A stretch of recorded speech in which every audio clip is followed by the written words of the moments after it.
Good evening सभी प्यारे बच्चों को। तो इस समय क्लास 9th के जितने भी नन्हे छोटे प्यारे हमारे बच्चे जो हैं, जो कि हमारी क्लासेस में रेगुलर आते हैं, और जो नए बच्चे भी आते हैं, उन सभी को गुड इवनिंग है भाई हमारा।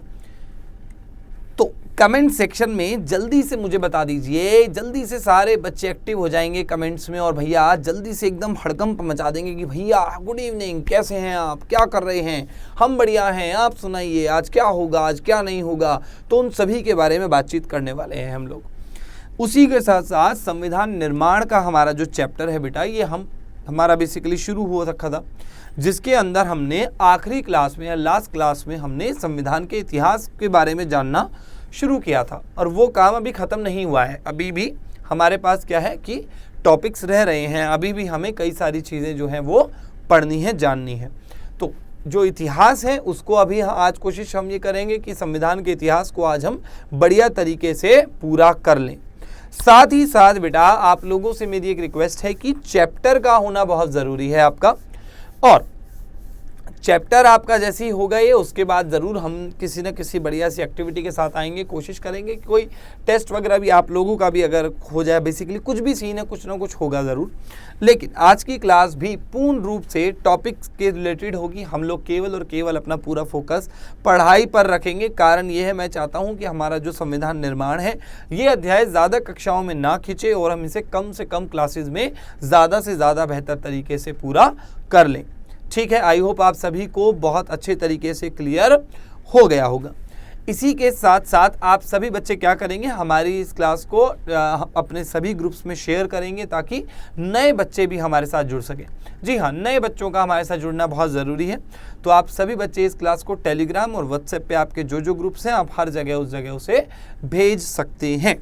ठीक है, तो हम थोड़ा वेट करेंगे आप सभी बच्चों के हमारे साथ जुड़ने का। नए नए बच्चे हमारे साथ जुड़ रहे हैं, तो जितने ज़्यादा नए बच्चे जुड़ेंगे उतना ही बेहतर हमारे लिए होगा। जल्दी करिए थोड़ा।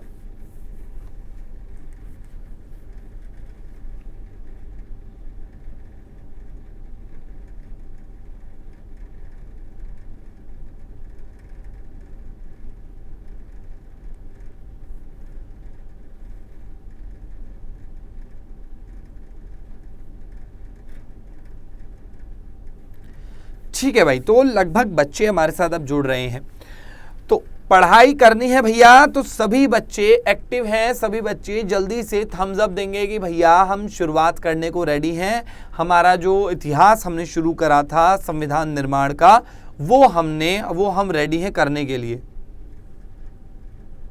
ठीक है, क्लियर है। इधर उधर की बातें अभी इसी वक्त से बंद होंगी, और केवल आप सभी का फोकस जो है वो हमारे इसी पढ़ाई पर रहेगा। तो चलिए शुरू करते हैं संविधान निर्माण पर। साथ ही साथ आप सभी बच्चों का एक और टास्क है कि आप सभी बच्चों को पिछली क्लास में हमने जो कराया था, आप सभी बच्चे उसका एक सार तैयार करेंगे। उस सार को आप लोग कमेंट सेक्शन में डालेंगे, यानी कि जो हमने संविधान निर्माण के इतिहास की कहानी शुरू करी थी 1928 समथिंग से करी थी हमने, है ना, मोतीलाल नेहरू जी की वो वाली जो, और उनके जो 8 साथी थे, उनके बारे में हमने स्टार्ट करा था, या वहाँ से हमने इस स्टेप को शुरू किया था। वहाँ से लेके पिछली क्लास में आपको जहाँ तक पढ़ाया गया है, वहाँ तक का सार यानी समरी यानी नटशेल यानी कि सारांश आप सभी को लिखना है अभी इसी क्लास में। और आप सभी बच्चे कमेंट सेक्शन में उस सार को डालेंगे। जितना शॉर्ट करके लिखेंगे उतना बेहतर है हमारे लिए। तो आप प्लीज़ इस कार्य को करिए। इतने मैं क्या करता हूँ, आप लोगों का कंटेंट तैयार करता हूँ, और आप लोगों को उस ऐतिहासिक कहानी को आगे लेकर चलेंगे फिर। ठीक है, जी हाँ, जल्दी से सार को कमेंट सेक्शन में डालेंगे। क्लास समाप्त होते ही मैंने आप लोगों की पिछली क्लास के भी जो कमेंट्स थे उन्हें मैंने चेक किया था, एक अच्छा रिस्पांस मिला। कुछ बातें भी आप लोगों ने, बहुत सारे बच्चों ने कही हुई हैं, तो उन सभी का ध्यान भी रखा जाएगा, और जल्द ही उन बातों पर भी कोई ना कोई एक्शन अवश्य लिया जाएगा। तो ये तो दिमाग से निकाल देना कि जिस दिन हम पढ़ाई करते हैं उस दिन जो भैया हैं वो हमारे कमेंट्स नहीं देखते हैं, पॉसिबल है ही नहीं।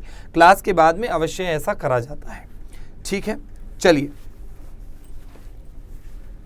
जल्दी से सार जो है आप सभी बच्चों को अपना जो है वो डाल देना है भैया।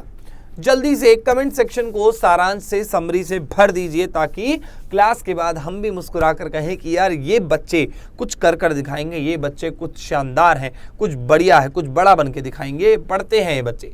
ये बच्चों को इंटरेस्ट आता है पढ़ाई में, ना कि इधर उधर की बातों में। चलो क्लियर है?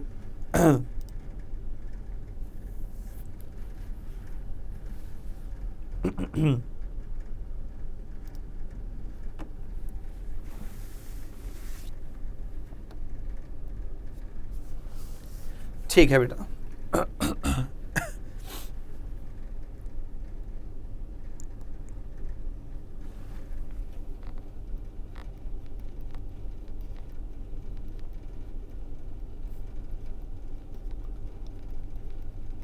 कमेंट सेक्शन में केवल और केवल सारांश समरी ही होनी चाहिए फिलहाल अभी। उसके अलावा जितने भी कमेंट्स, जितने भी बच्चे हमारे एक्टिव हैं इस समय, उन सभी से रिक्वेस्ट है बेटा कि पढ़ाई पर ध्यान दो और इधर उधर की बातें छोड़ दो।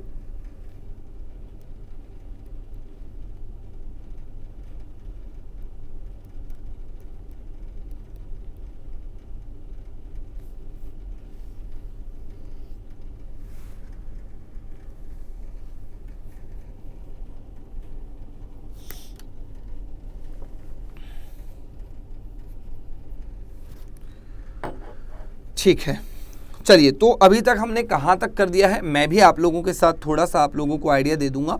या हम एक काम करते हैं, सारांश आप लिखेंगे, क्योंकि जितने भी नए बच्चे हैं उन सभी बच्चों को गाइड करना भी बेटा आप लोगों का ही काम है। तो आप लोगों से मेरी रिक्वेस्ट है, जो मेरे प्यारे रेगुलर बच्चे हैं क्लास में, वो सभी बच्चे, कोई नए आता है बच्चा, उसको वेलकम करें, उसको समझाएं कि ये पर्टिकुलर टॉपिक चल रहा है। आप शांति बनाए रखेंगे तो आपको बाकी की चीज़ें भी समझ में आ जाएंगी। ठीक है,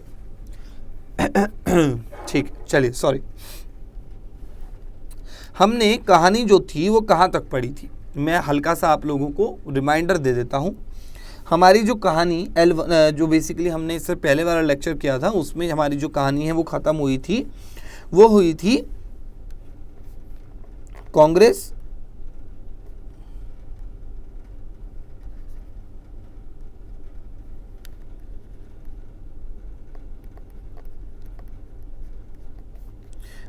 और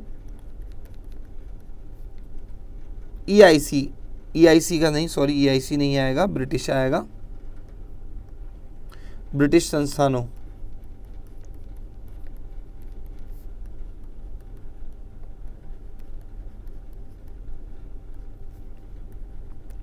के साथ मिलकर काम करने पर।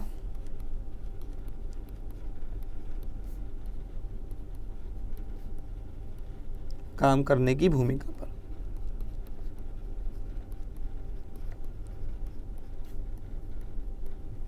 यहां पर हमारी जो कहानी है वो खत्म हुई थी।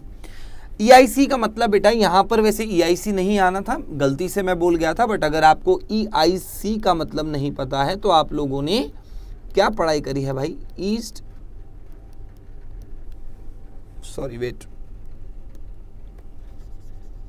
इसको बोल ही देते हैं, क्या लिखना।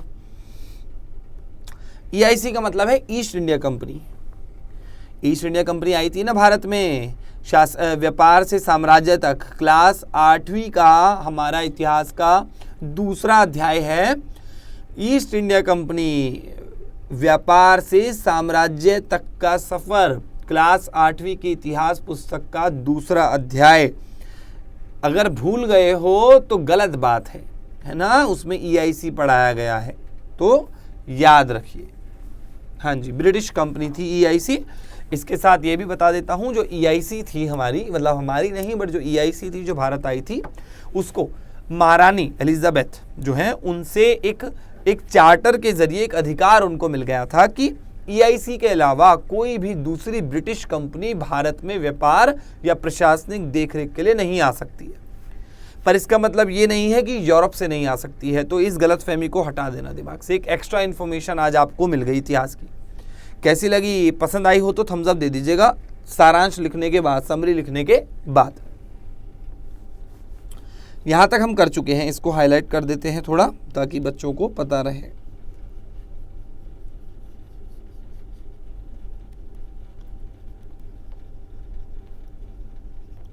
ताकि कोई बच्चा आता है तो उसको पता चल जाए कि लास्ट क्लास का एंड यहां पे हुआ है। नाउ अब की कहानी है भैया, अब क्या हो रहा है, अब ध्यान से देखिए। 1937 में भारत की अंग्रेजी हुकूमत के अधीन, समझाऊंगा, बिल्कुल समझाऊंगा, हर लाइन को समझाऊंगा। भारत के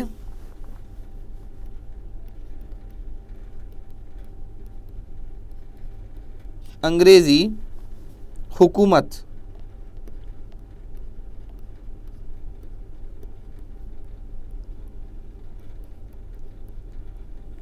के अधीन भागों में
ठीक है, क्या है?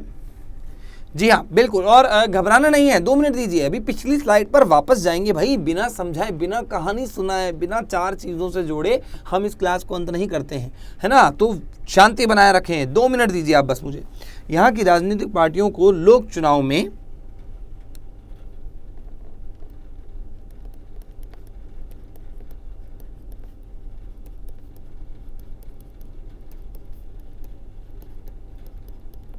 ठीक, अब आते हैं वापस, अब समझिएगा इस पूरे किस्से को।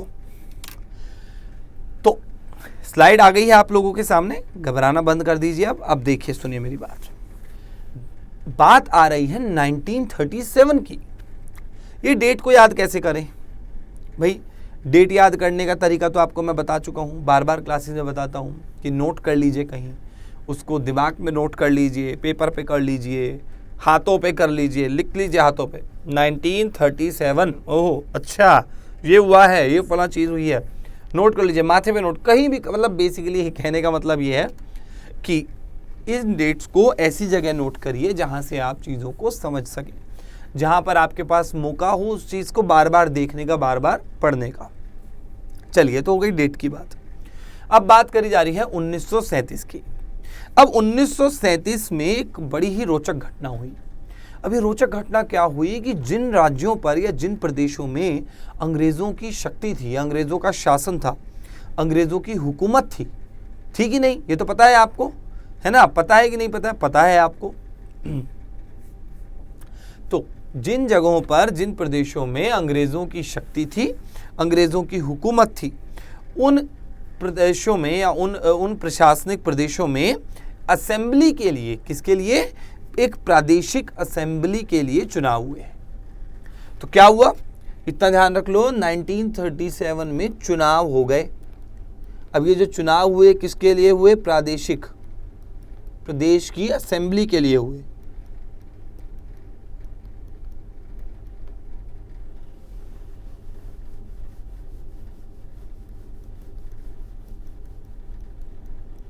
ठीक है, क्या हुए? प्रादेशिक असेंबलियों के लिए चुनाव हुए।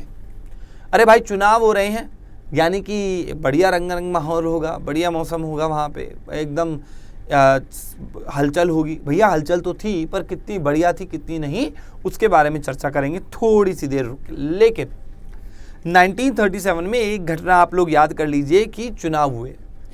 अच्छा, प्रादेशिक चुनाव यानी कि बेसिकली उस प्रदेश में जो असेंबली बननी है उसके लिए चुनाव हुए। अब 1937 में चुनाव हुए।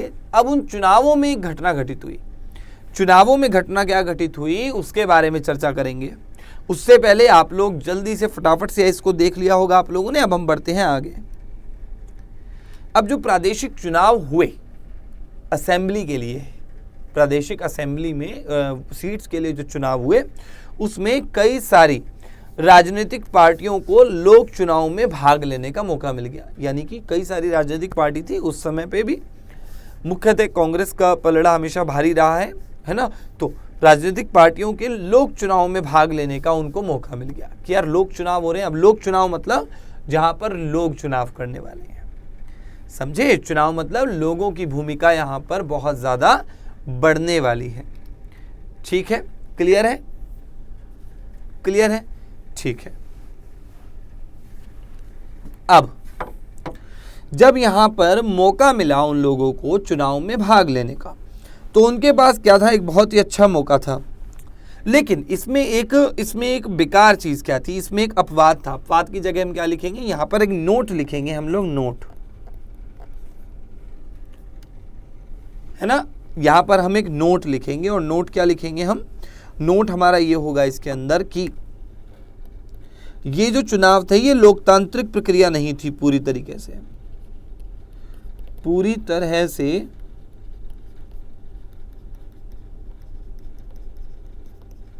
लोकतांत्रिक प्रक्रिया नहीं थी।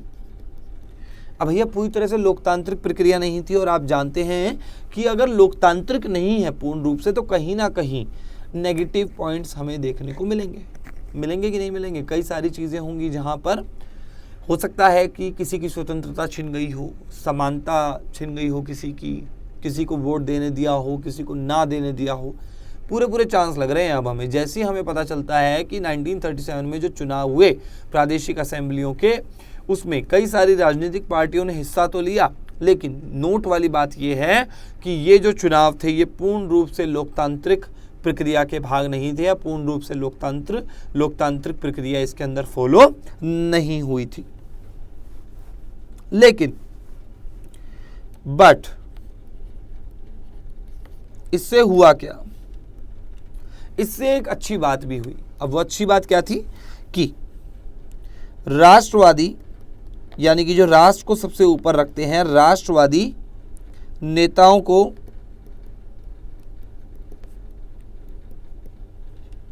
को सरकार चलाने की कला सीखने का मौका मिला। राष्ट्रवादी नेताओं को सरकार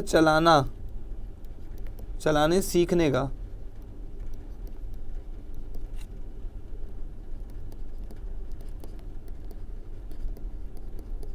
मौका मिला। यानी कि अभी 1937 की बात हमने करी है, चुनाव हो रहे हैं, पर ये चुनाव पूर्ण रूप से लोकतांत्रिक नहीं है। उसके बावजूद भी कई सारी जो आपकी पार्टियां हैं राजनीतिक, उन्होंने भाग लिया, उसमें जीते नहीं, उस लेवल पर उनका वो रिजल्ट नहीं आया। लेकिन एक चीज़ इन्होंने सीखी कि सरकार कैसे चलाई जाती है। यानी कि ये समय क्या था? ये समय एक ऐसा समय था जिस समय पर ये लोग जो हैं, हमारे जो राष्ट्रीय पार्टियां हैं, जो राष्ट्र को सबसे ऊपर रखती हैं, चाहे वो कांग्रेस हो चाहे कोई हो, उनको मौका मिला चीज़ों को सीखने का, ये जानने का कि सरकार को चलाया कैसे जा सकता है। समझे कि नहीं समझे? समझ गए होंगे कि सरकार को कैसे चलाया जा सकता है, ये हम अब सीखना चाह रहे हैं। ठीक है भाई, ऐसा है तो ये भी ठीक है। अब यहाँ वाली बात हो गई। इस दौरान इन्होंने संस्थाओं के निर्माण और उनके कामकाज करने के तरीके को भी सीखा। यानी कि पहला पॉइंट तो यही आ गया। दूसरा जो चीज इन्होंने सीखी वो क्या थी? कि संस्थाओं के निर्माण और प्रबंधन के बारे में सीखा। यानी कि इन्होंने बेसिकली क्या करा? इन्होंने दो चीजें सीखी। सॉरी, ये दो चीजें जो इन्होंने सीखी वो क्या थी? पहला ये था कि राष्ट्रवादी नेताओं को सरकार चलाने का मौका मिला, सरकार कैसे चलाई जाती है ये सीखने का मौका मिला।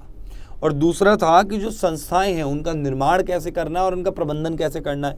भाई बनाना ज़रूरी है, लेकिन बनाने से ज़्यादा ज़रूरी है उस चीज़ को मैनेज करना, उसका प्रबंधन करना। यहाँ से एक सिंपल सा उदाहरण लेते हैं। चलिए, आम जिंदगी का क्या कोई बच्चा उदाहरण दे सकता है? अगर उदाहरण दे सकता है तो कमेंट बॉक्स में ज़रूर छोड़िएगा। इतने मैं अपना तरफ से कोई एक उदाहरण लेकर आता हूँ।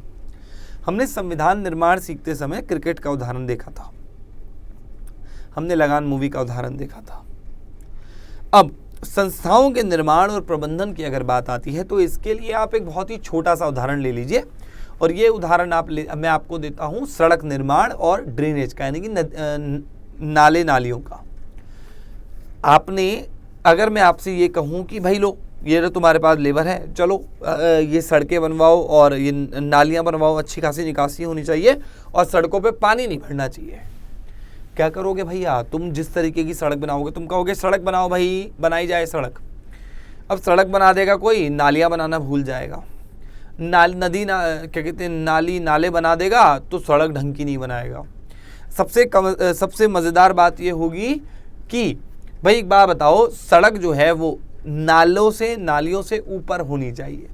अगर किसी ने नीचे बना दी तो पानी जो वेस्ट पानी जो होगा वो नाली और नालों में जाने की जगह सड़क पर इकट्ठा होगा, क्योंकि वो नीचे हो गई है। क्या करना पड़ता है? सड़क ऊंची रहेगी, नालियां नीचे रहेंगे, ताकि जो पानी सड़क पर आए वो सड़क पे ना रुक के नाली और नालों में जाए। समझे? ठीक है, एक बात तो ये हो गई। दूसरी बात जो यहां से साफ करके निकल कर आती है, जी हाँ, दूसरी बात जो यहाँ से निकल कर आती है वो निकल कर आती है कि सड़क का निर्माण कर रहे हो, नालियों का निर्माण हो रहा है, नालों का निर्माण हो रहा है, तो ढलान का ध्यान रखना आवश्यक है। ढलान जिस तरफ होगी पानी उसी तरफ जाएगा।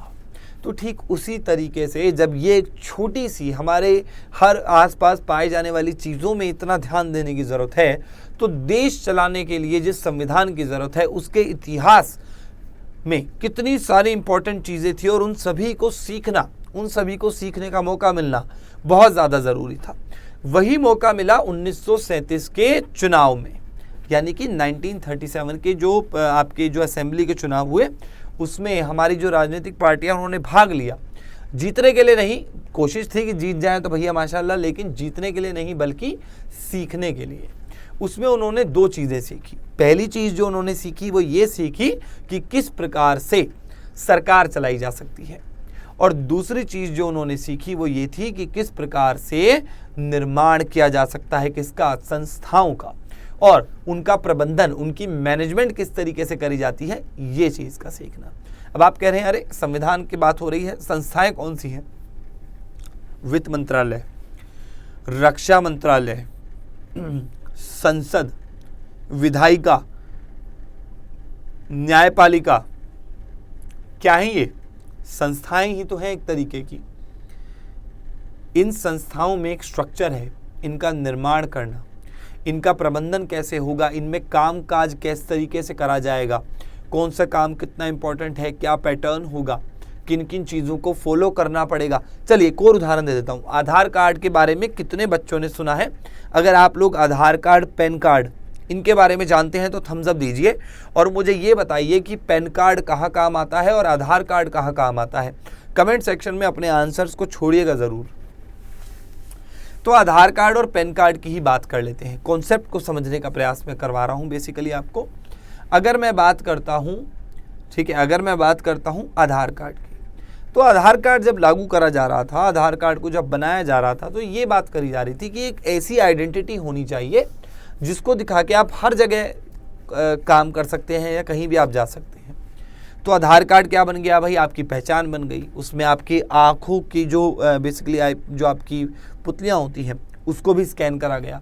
आपको ध्यान होगा, अगर आप लोग उस समय थे जब आधार कार्ड बने, और आप होंगे, लगभग सभी के आधार कार्ड हैं, तो आपने देखा होगा कि एक मशीन होती है थंब वाली, उस पर आपने प्रेस किया होगा, आपके फिंगरप्रिंट हाथों के वो ले लिए गए। समझे कि नहीं समझे? तो ये सारी चीज़ें हुई। क्या था ये भाई? आधार कार्ड एक तरीके की टेक्नोलॉजी बनी, एक बनाया गया, एक पूरा सिस्टम बनाया गया कि यार ये आधार कार्ड, अब उसको बनाने के लिए एक अलग से डिपार्टमेंट बनाया गया कि भैया आप केवल इसी चीज़ की, इसी का ब्यौरा रखेंगे। उसी तरीके से पैन कार्ड हो गया है आपका। पैन कार्ड यानी कि एक तरीके से आपका जिसमें आपका इनकम टैक्स वगैरह के बारे में सारी चीज़ें आ जाती हैं। आप अपना पैन कार्ड का नंबर डालिए, आपकी सारी डिटेल खुलकर आ जाएंगी। तो कुछ इस प्रकार का स्ट्रक्चर रहता है। और इसी तरीके से दूसरी संस्थाएं भी हैं जिन्होंने या जिसके अंदर हमें जिनका निर्माण करना है और जिनके कामकाज को समझना है और उसके प्रबंधन के लिए भी कानून चाहिए हमें, या उसका प्रबंधन हमें करना आना चाहिए। तो कुछ इस प्रकार की स्थिति हमारी यहाँ पर जो है वो बन रही थी। ठीक है, अच्छा, यहाँ तक बात आ गई है। अब बात को आगे लेकर चलते हैं।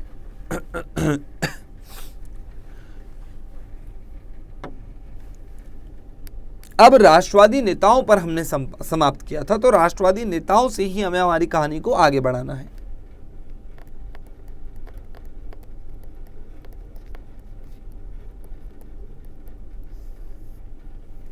राष्ट्रवादी नेता यानी कि वे नेता लोग जो कि राष्ट्रवाद की भावना में बहुत या राष्ट्रवाद की भावना को बहुत ज़्यादा एक तरीके से उसका प्रचार बहुत करते हैं, और वो राष्ट्र उनके लिए सबसे पहले है, इस तरीके से भी हम बोल सकते हैं। ने अन्य देशों के संविधानों की अच्छी बातों को देखिए क्या करा इन्होंने, अन्य देशों की, इसको मैं 2-3 एग्जाम्पल से समझाने वाला हूं। अन्य देशों की अच्छी बातों को अपनाया और भारत के संविधान में उसको जगह दी।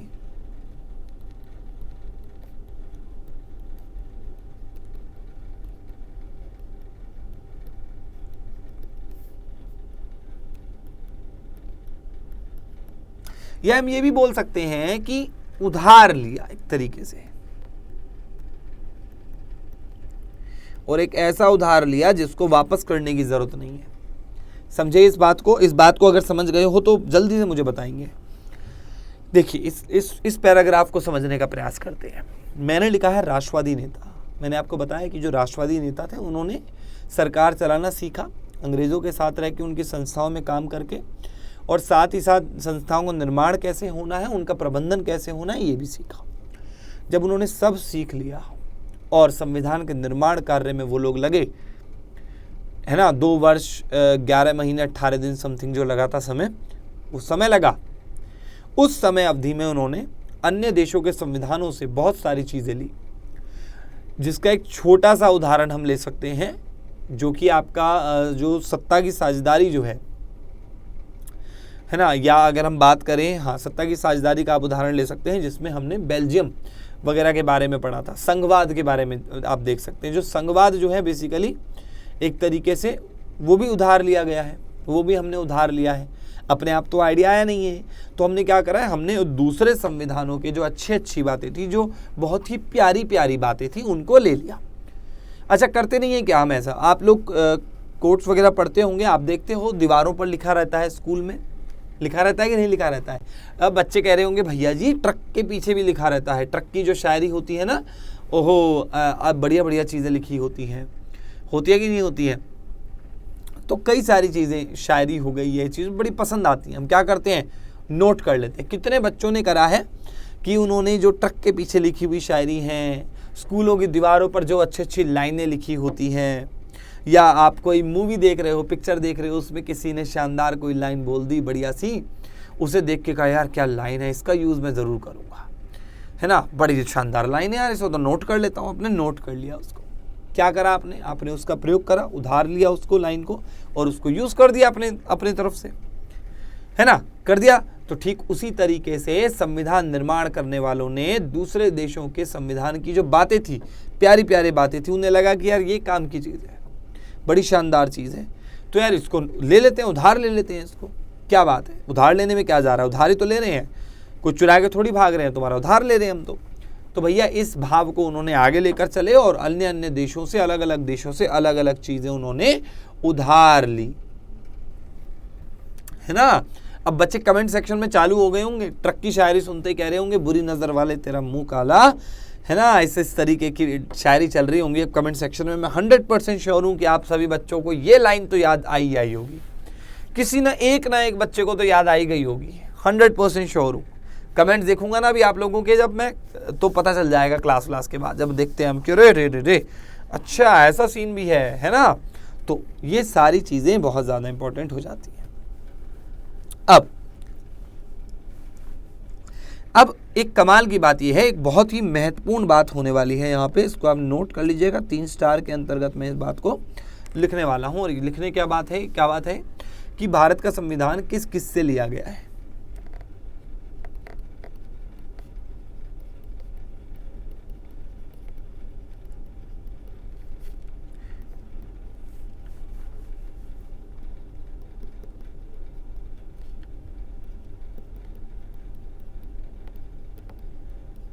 फ्रांस का लोकतंत्र, ब्रिटेन के संसदीय सिस्टम, अमेरिका के मूलभूत अधिकार,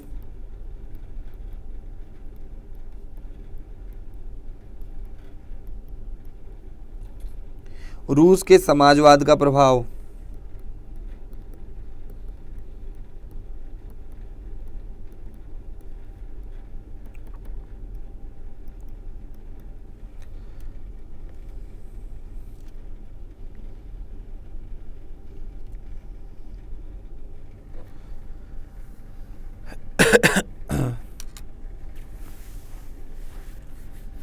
ठीक है। हाँ, बहुत बढ़िया बहुत बढ़िया। तो भारत का संविधान जो है वो मुख्यतः 4 प्रभाव उसमें देखने को मिलते हैं। इसके अलावा भी बहुत सारे देशों से, ऑस्ट्रेलिया हो, बेल्जियम हो, या और भी कई सारे उदाहरण हैं जहां से बहुत सारी चीजें उधार ली गई हैं। भारत का जो संविधान है बेटा, लेकिन उसमें 4 चीजों का जिक्र अवश्य करना पड़ेगा, जिसमें पहला है फ्रांस का लोकतंत्र। तो फ्रांस का लोकतंत्र और भारत का लोकतंत्र काफ़ी हद तक मिलता जुलता है, क्योंकि वहाँ से बहुत सारी चीज़ें उधार ली गई हैं, काफ़ी सारी चीज़ों को उधार लिया गया है। सेकंड आता है ब्रिटेन का संसदीय सिस्टम। ब्रिटेन में आप जानते हैं अपर हाउस, लोअर हाउस है, यानी कि उच्च सदन और निम्न सदन। उसी तरीके से भारत में भी जो संसद है हमारी, उसमें लोकसभा राज्यसभा है, राज्यसभा उच्च सदन है और लोकसभा निम्न सदन है। तो ब्रिटेन का सीधे कॉपी हो गया, संसदीय सिस्टम सीधे आ गया भारत में। चलिए, ब्रिटेन का समझ आता है, शासन किया उन्होंने। फ्रांस का लोकतंत्र आ गया एक तरीके से, बहुत काफ़ी बड़ा हिस्सा आया फ्रांस के लोकतंत्र का भी। फिर अमेरिका के मूलभूत अधिकार, कि भैया अमेरिका के जो अधिकार हैं मूलभूत, जो इंपॉर्टेंट राइट्स हैं उनके है ना, फंडामेंटल राइट्स बेसिकली, स्वतंत्रता, समानता, हम किसी का शोषण नहीं करेंगे, हम क्या कहते हैं, शिक्षा को बहुत ही कंपलसरी रखेंगे कि यार शिक्षा का अधिकार तो लगभग सभी को होना चाहिए। तो इस तरीके की सीन चल रहा है अमेरिका में भी। वहाँ से देखा हमारे राष्ट्रवादी नेताओं ने कि अरे वाह यार, वहाँ से संसदीय सिस्टम ले लेते हैं, मज़ा आएगा, निम्न सदन उच्च सदन करके खेलेंगे, थोड़ा मज़ा आएगा। फ्रांस के लोकतंत्र ले लेते हैं, कमाल की चीज़ है। अमेरिका को नहीं भूल सकते हैं, क्योंकि फंडामेंटल राइट्स बहुत इंपॉर्टेंट है। तो फंडामेंटल राइट्स, मूलभूत अधिकारों को भी ले लिया अमेरिका के। और अंत में रूस के समाजवाद का प्रभाव भी देखने को मिला, यानी कि जिस प्रकार रूस में समाज को ऊपर रखा जाता है, समाज की देखरेख, समाज के भलाई के लिए थोड़ा सा एफर्ट ज़्यादा डाले जाते हैं, ठीक उसी तरीके से इन्होंने कहा कि हम भी भारत में समाजवाद को रखेंगे, सोशलिज्म रहेगा, समाजवाद को बढ़ावा मिलेगा। समाज से क्या होगा कि लोग एक दूसरे की भलाई के बारे में भी सोचेंगे। अपवाद हर जगह हो जाते हैं, हर जगह इतनी सारी विविधता वाला देश है, तो भैया गड़बड़ तो कहीं भी हो सकती है, लेकिन रखा गया कुछ इसी प्रकार का सिस्टम। ठीक है, अब सवाल ये आता है कि हमारा जो इतिहास था वो हम कर चुके हैं। जी हाँ, इतिहास वाला पोर्शन हम कर चुके हैं। अब हम क्या करेंगे, एक बार पूरे चैप्टर को जितना अब तक करा है उसको जल्दी से कम शब्दों में समझने का प्रयास करेंगे। अगर किसी बच्चे का कोई पोर्शन रह गया है, छूट गया है, समझ नहीं आया है, यही मौका है बेटा आपके पास चीज़ों को समझने का।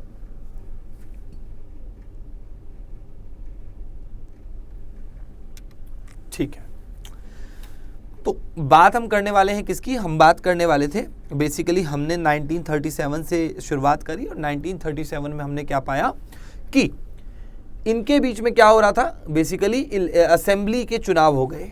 असेंबली के चुनाव हुए तो चुनाव होने का मतलब क्या है कि लोग खड़े होंगे। तो भारत के जो राष्ट्रवादी नेता थे उन्होंने क्या करा, अरे भाई चुनाव हो रहे हैं, चलो चलो चलो चलो खड़े हो जाओ, जल्दी चुनाव में पार्टिसिपेट करेंगे। उन्होंने पार्ट लिया, राजनीतिक पार्टियों ने पार्ट लिया, लेकिन भाग लेने के बाद भी इतनी कोई खास उनको रिजल्ट नहीं मिला, उतना प्रभाव उनको देखने को नहीं मिला।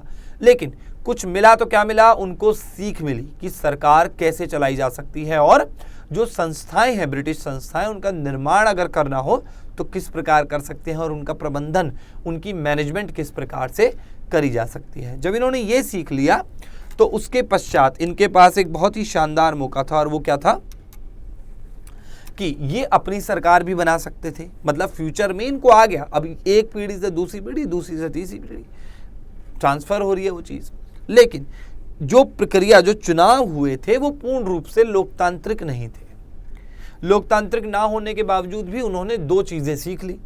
अब जब उन्होंने उन दोनों चीज़ों को सीख लिया, उसके बाद बात आती है राष्ट्रवादी नेताओं की। अब जो ये राष्ट्रवादी नेता थे, इन्होंने सीख लिया, इनको सीख मिल गई कि क्या करना चाहिए, क्या नहीं करना चाहिए, है ना। क्या अभी चैप्टर जो है वो मतलब बेसिकली क्या उनको करना है, क्या उनको नहीं करना है, इस चीज़ की उनको सीख मिल गई। अब इन भाई साहब ने देखा कि यार 2 साल 11 महीने 18 दिन इन्होंने लगाए। अब आपको क्या लगता है कि 4 लोग बैठे हैं, 4 लोग बैठ के गप्पे वप्पे में उन्होंने संविधान बना दिया? नहीं, इतना लंबा समय लगा, तकरीबन 3 साल ही हो गए। ठीक है भैया, बैठे संविधान बनाने। एक व्यक्ति देख रहा है फ्रांस की तरफ, अरे भाई देखो, ओह फ्रांस में ये हो गया, अरे फ्रांस में लोकतंत्र है, अरे भाई यहाँ से कुछ चीज़ नोट कर लेता हूँ, अरे ये पार्ट मुझे बड़ा बढ़िया लगा, इसको नोट कर लो। अच्छा ठीक है भाई।